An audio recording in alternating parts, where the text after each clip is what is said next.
संतों फकीरों की सेवा के बारे में समझेंगे कि सेवा का मतलब होता है जिससे हरि गुरुवान को, संतों गुरुजनों को खुशी मिले।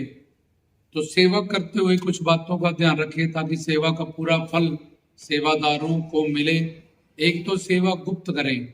जो भी सेवा तुम्हारे हिस्से में आए, गुरु की, धाम की, संगत की, बर्तनों की, जुत्तियों की, लंगर बरताने की, बनाने की, तो वो सेवा को गुप्त करें, शोर ना मचाएं कि मैंने इतने घंटे सेवा की, क्योंकि गुप्त सेवा ही फलीभूत होती है बहुत ज्यादा।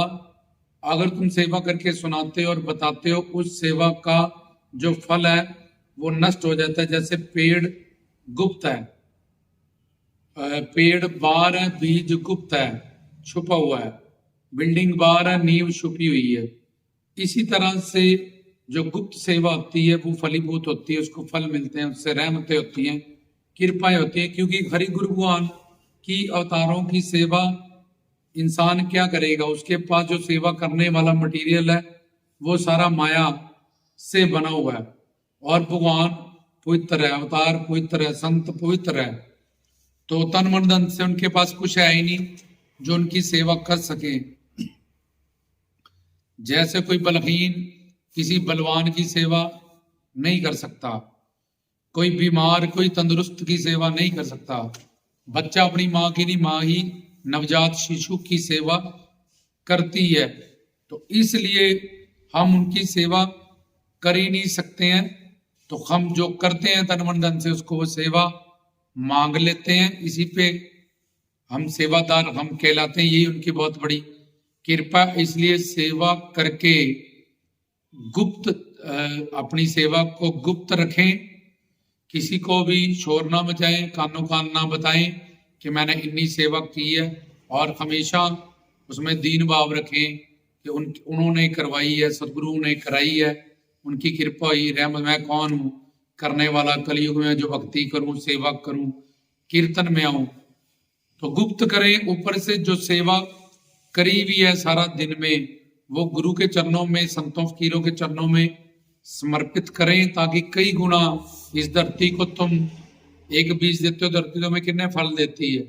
और भगवान के प्रति, गुरु के प्रति अगर तुम उस सेवा को समर्पित करो, कई गुना बढ़ के वो तुम्हें वापिस तुम्हें ही मिलेगी। तो इसलिए, पर अगर तुमने शोर मचा दिया, सेवा सेवा मैंने ये किया वो किया वो, तो उतनी उतनी जैसे पुण्य करके, पुण्य के बारे में कि मैंने ये पुण्य किया बताने लगो तो वो नष्ट हो जाते हैं। ऐसे ही सेवा करके जो सेवादार शोर, मैं सुबह का आया हूं, मैंने ऐसे किया, मैंने बात, क्योंकि उसकी जो पहचान है आत्मा के कारण जिंदा है। वो नित्य दासता और गुलाम, सेवक, सेविका, दासी है भगवान की। उसने करना क्या, उसका नेचर है। जैसे आग में जलाना और प्रकाश करना ये नेचर है, ऐसी आत्मा नित्य दासी और प्लस प्रेयसी भगवान की, हरि गुरु अवतारों संतों की। तो उसका नेचर ही है सेवा करना। कोई भी अपने नेचर से कट नहीं सकता। इसलिए सेवा गुप्त करें और सेवा करके सेवा भी मांगे, क्योंकि सेवा करने से आपकी पात्रता बन जाएगी, बर्तन बन जाएगा। जो आपको चाहिए होगा सदगुरुओं से, अवतारों से, संतों फकीरों से, वो तुम्हें सेवा तुम करते जाओगे। सेवा करके सेवा ही मांगते जाओगे तो तुम्हारी पात्रता बढ़ती ही जाएगी, बढ़ती ही जाएगी, बढ़ती ही जाएगी। तीसरा, इंटरेस्ट से, रुचि से। जैसे घर परिवार संसार में हमारा इंटरेस्ट, रुचि है, ऐसे ही बर्तनों में, जुत्तियों में, दाम में, गुरु संगत, संगत गुरु, ऐसा इंटरेस्ट, रुचि और भाव के गुरु का दरबार है, संतों का दरबार है, गुरु प्यारी साथ संगत गुरु का रूप है, और उनके धाम में, नाम गुण रूप लीला धाम में उनका ही निवास है, ये उनकी ही सेवा है।